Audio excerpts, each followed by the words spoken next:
Bonjour à tous, c'est Mathieu de chez MS Design. Aujourd'hui on se retrouve pour la première partie du tutoriel qui va concerner l'animation professionnelle. Donc si vous n'avez pas vu le teaser, eh ben, je vous le montre tout de suite pour voir ce que l'on va faire aujourd'hui. Allez.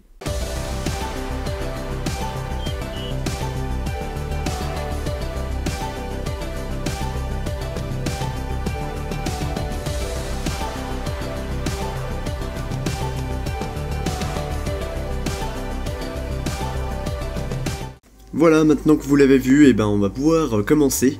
Donc pour ce genre d'animation, il va falloir vraiment bien ranger tous vos dossiers. C'est très important d'avoir une rigueur au niveau du rangement, très important dans ce genre de projet. Donc vous allez tout simplement créer un dossier. Donc là moi je l'ai mis sur le bureau, c'est pour avoir plus de visibilité pour vous.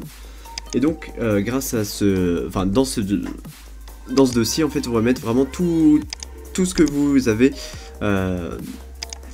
besoin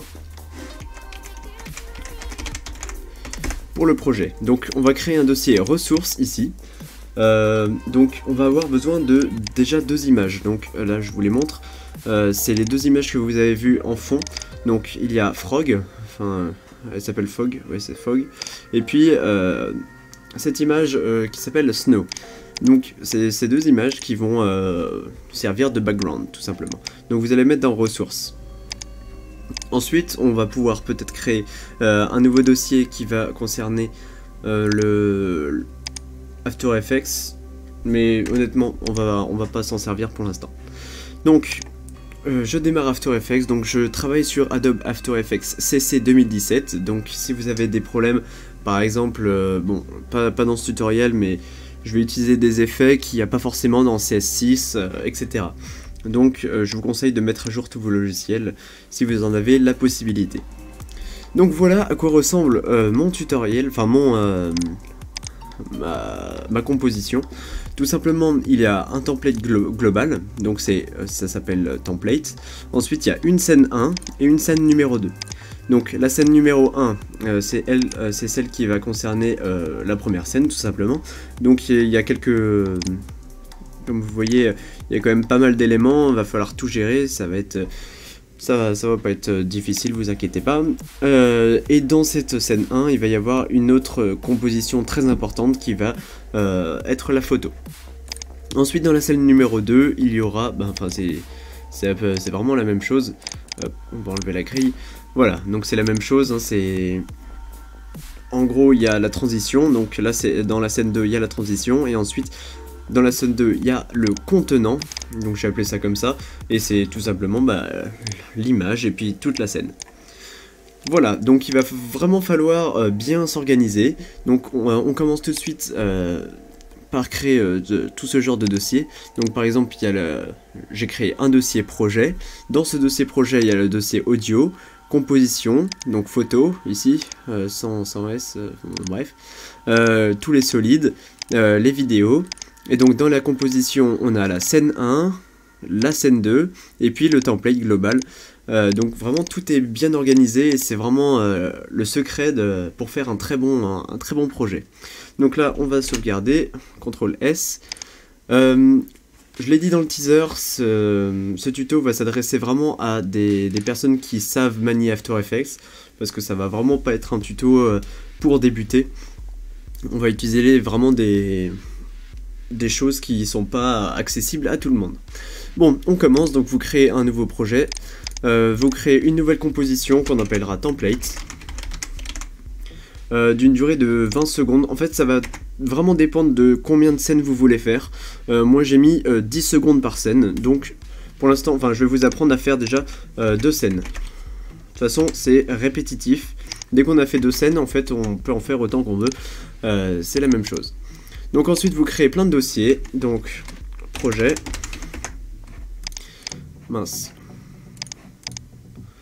vidéo. Ça, vraiment, ça va vous prendre 5 minutes, mais il faut le faire. C'est vraiment très important pour que votre template soit lisible, que s'il y a des gens qui ont envie de regarder à quoi ressemble votre template, eh ben, qui savent où aller, qui sachent où aller, pardon. Donc compo, ensuite on va mettre séquence 1. On va CTRL-C, CTRL-V, ça va nous faire la séquence 2. Ok, très bien. Donc, vous allez tout mettre dans projet. Toc, toc. Voilà, projet. Ensuite, la séquence 1 et la séquence 2, vous allez les mettre dans compo, et le template aussi. J'ai oublié de mettre un dossier photo. Voilà. Qu'on met dans projet aussi. On va tout de suite importer nos photos. Donc, vous allez ici, dans ressources, vous allez prendre vos photos et les mettre dans photos. Super. Ok, c'est bon, l'importation est terminée. On va tout de suite enregistrer sous votre comment ça s'appelle, votre projet. Donc, vous allez dans bureau, tutoriel, non, juste tutoriel, et vous allez mettre par exemple template. Voilà. Très bien, et donc là, vous êtes prêt à commencer. Donc, quelque chose de très important aussi, pensez à faire du CTRL-S tout le temps. C'est pour sauvegarder en fait. C'est pour ça que je commence le enregistrer sous au tout début du tuto. C'est vraiment pour que After Effects déjà il enregistre sous automatiquement toutes les 15 minutes ou je sais pas. Il faut le régler en fait. Et puis sinon, bah, c'est très important de faire des contrôles S pour sauvegarder, pour ne rien perdre. Parce que After Effects, ça peut cracher assez souvent. Donc on va créer une nouvelle composition qui s'appellera ces photos. Donc composition photo, parce qu'il n'y en a qu'une seule. D'une durée de 10 secondes, pardon. On va créer une nouvelle composition qui va s'appeler séquence 1, d'une durée de 10 secondes aussi. Une composition C photo 2, d'une durée de 10 secondes. Et une composition séquence 2, d'une durée de 10 secondes aussi. Voilà, donc vous êtes prêts. Donc ces photos 1 et séquence 1 vont aller dans séquence 1 et séquence 2 et photo 2 pardon, vont aller dans séquence 2. Ensuite, vous allez dans Template et vous insérez séquence 1, vous allez dans Template toujours et vous insérez séquence 2. Donc vous voyez, tout est bien organisé, ça fait plaisir. Donc là, aujourd'hui, on va vraiment s'occuper des mouvements de caméra ainsi que des photos. En gros, je sais, ça se voit pas beaucoup, mais les photos, elles bougent. Donc, on va importer nos photos. Voilà, dans ces photos 1, vous importez une des photos. Je vous conseille vraiment, absolument, d'avoir des photos en 4K, parce que c'est vraiment très important. Ça permet de pouvoir dézoomer et zoomer sans que la qualité soit détériorée. Voilà, donc vous le mettez en solide et en lissage de vitesse. C'est toujours très important, surtout dans le projet que nous allons réaliser. Alors, ensuite, vous allez dans Fog, pardon, je vais dire tout le temps Frog.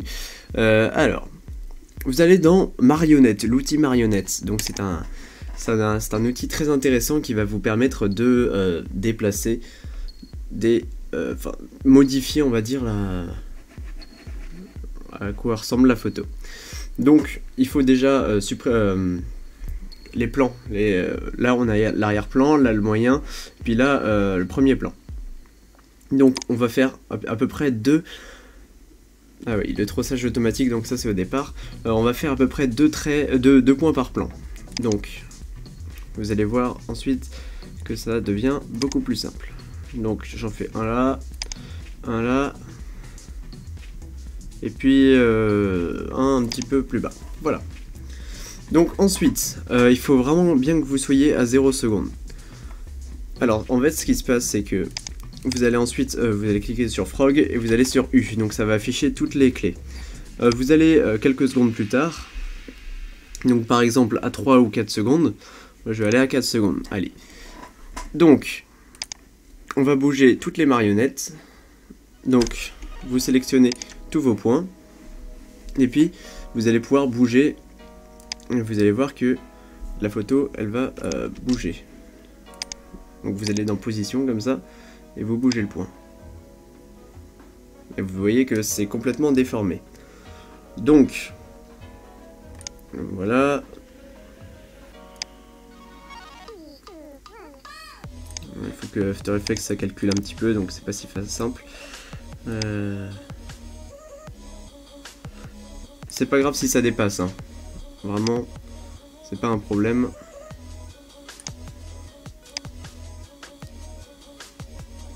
Vous pourrez zoomer. Il faut juste pas trop que ça dépasse, sinon ça devient pas top. Donc en gros, il faut que vous froissiez l'image plus ou moins pour que ça donne un effet assez intéressant. Voilà.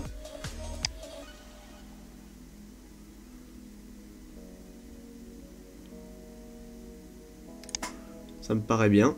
Donc là, si vous voulez, vous pouvez faire un rendu en cliquant sur la touche 0. Bien évidemment, ça charge à 2 à l'heure. Donc en gros, vous voyez bien que l'image, elle bouge. Ça, je vais peut-être le mettre genre un petit peu plus haut, plutôt. Et ça, un petit peu plus bas.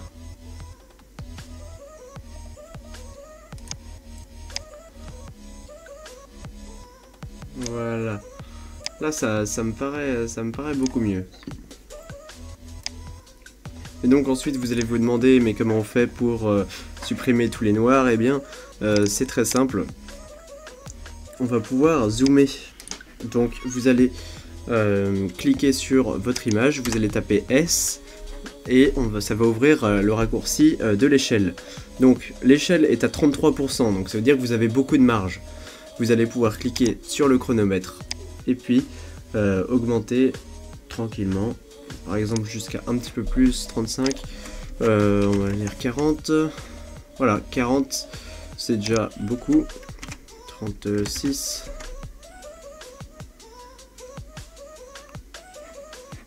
35. Faut laisser quand même un petit peu de marge, vous allez voir pourquoi, parce qu'on va faire des mouvements de caméra juste par la suite. Bon, 35, voilà, vous voyez, 35 c'est nickel. Donc si vous voulez, vous pouvez faire un rendu. Moi ça va encore mettre 10 ans, et étant donné que je suis en train d'enregistrer, et ben ça aide pas. Mais en gros, vous voyez, il y a un mouvement, donc c'est très sympa. Alors, ensuite, que va-t-on créer? On va créer un looks, donc vous créez un calque d'effet. Donc après avoir créé le calque d'effet, hop, on va dans un effet, dans effet, donc c'est pour créer vraiment, modifier le contraste. C'est pour modifier tout simplement le background. Donc vous allez dans luminosité et contraste, ici, dans correction colorimétrique, hop, vous l'appliquez, et puis ensuite, hop, vous modifiez tranquillement. Donc moi je fais un truc un petit peu rapide, parce qu'on est en tuto quand même. Donc voilà, peut-être un peu plus de contraste. Ça me paraît bien, donc vous voyez comment ça change. Voilà, donc on a terminé, et là on va peut-être marquer tout simplement, vous faites entrée ici, vous faites CTRL C, hop, entrée ici, CTRL V, comme ça on sait de quoi ça parle. Voilà, donc... Après avoir créé ça, on va tout simplement aller dans séquence 1, vous allez importer la CPhoto 1, et puis on va pouvoir commencer les mouvements de caméra. Donc pour créer des mouvements de caméra, eh ben, il faut créer une caméra, paramètres prédéfinis en 50 mm, c'est très bien, ça suffit. Vous faites OK, voilà. Ici on va créer, notre composition, on va la mettre en 3D. Parce qu'en fait on va aller dedans. Ensuite vous allez créer un objet nul qui vous appellera Move Camera. On va dire comme ça. On est un petit peu anglais, tout ça, ça fait plaisir. Alors, dans le Move Camera, c'est un objet nul, donc on va insérer des glissières. Alors, à quoi servent les glissières? C'est tout simplement des aides pour créer des... comment ça s'appelle? Des expressions. Donc 1, 2, 3, 4, pour l'instant ça suffira. On verra si on en a besoin, peut-être pour une orientation, on verra ça. Donc la caméra. Donc nous on veut que ça soit vraiment qu'on aille dans l'image. À partir d'une photo, que ça devienne comme une vidéo. Donc ce qui se passe, c'est que on va aller dans la caméra. Vous allez faire option de caméra et transformer. On a besoin des deux choses. Donc, le point ciblé, c'est vraiment le point principal d'un mouvement de caméra intéressant. C'est-à-dire, on a envie de faire un mouvement qui va être... c'est comme si c'était un drone ou même une personne qui tenait la caméra. Donc ça bouge un petit peu, c'est pas forcément très stable. Parce qu'on est quand même dans les airs, il y a des... il faut s'imaginer qu'il y a du vent et tout ça. Donc, alors, vous allez faire Alt plus le chronomètre. Et vous allez créer une expression. Donc, wiggle. Donc, wiggle, ça veut dire bouger. Donc, c'est vibrer plutôt. Donc, vibrer avec une parenthèse. Ça, c'est la fréquence, 0. Et ça, c'est l'amplitude. Le deuxième 0, c'est l'amplitude. Donc, premier 0, hop, vous le soulignez. Enfin non, on va d'abord vous cliquez sur caméra, move caméra, pour qu'on puisse avoir accès aux glissières. Donc, vous sélectionnez le premier 0, vous prenez l'outil comme ça, icône de sélection d'expression, et vous allez attacher le premier curseur, comme ceci. Voilà, c'est très simple, et du coup ça va vous mettre plein d'escomptes, machin, machin. Pour le deuxième, eh ben, vous faites exactement la même chose. 0 et puis vous rattachez. Hop, avec curseur. Très bien. Donc, ici on peut marquer la fréquence. Fréquence. Point ciblé. Voilà. On peut faire entrée, CTRL C, entrée, CTRL V. Et là, on met la rotation Z. Parce qu'on va aussi jouer sur la rotation Z. C'est-à-dire... on va rentrer dans l'image. Et donc la deuxième c'est l'amplitude.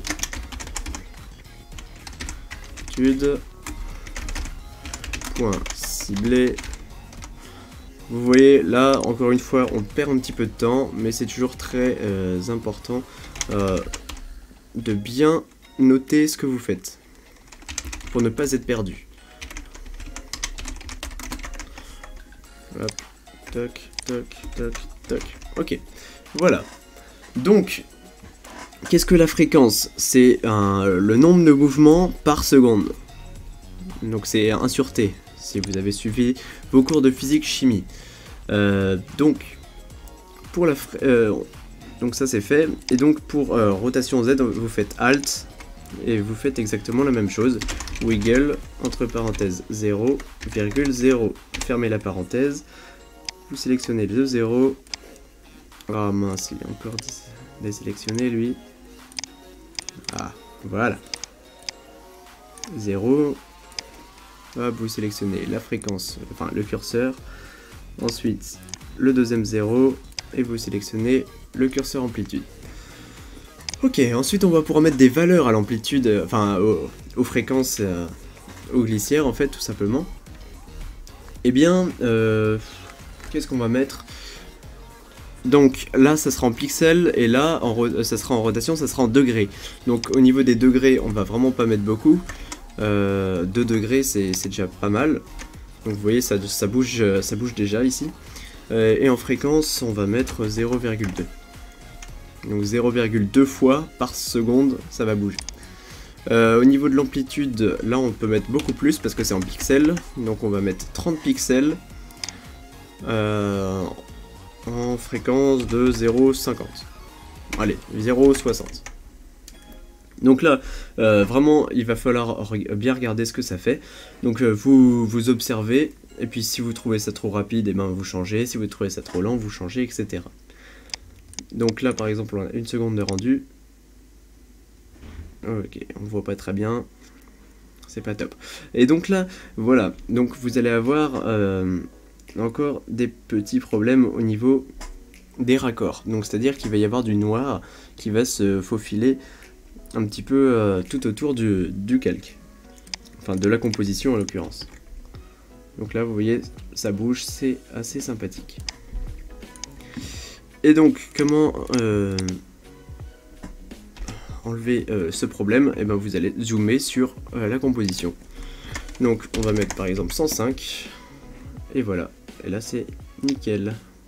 Et si vraiment vous avez des problèmes là-dessus, et ben il va falloir créer des solides noirs. En fait on appelle ça des bandes. Vous avez sûrement vu ça au cinéma, tout ça. En fait vous créez des bandes noires en bas et en haut. Voilà. Je fais juste un petit ajout, j'ai oublié de vous montrer quelque chose. Donc pour rentrer vraiment dans l'image, vous allez pouvoir utiliser l'expression, pas l'expression, l'outil zoom, l'option. Donc vous allez cliquer sur le chronomètre, vous allez aller à la dernière frame, et puis augmenter tout simplement le zoom. Voilà, jusqu'à 3000 par exemple, là on augmente de à peu près 400 pixels. Donc ce qui est plutôt bien. Hein. Et voilà, et donc ça vous permet de vraiment mettre l'image en 3D. Voilà. Donc, ça c'est fait. Je pense que ça sera terminé pour ce premier tuto. On va vraiment faire exactement la même chose pour la séquence CPhoto 2. Donc, si vous voulez, je vous le fais en accéléré et puis on verra.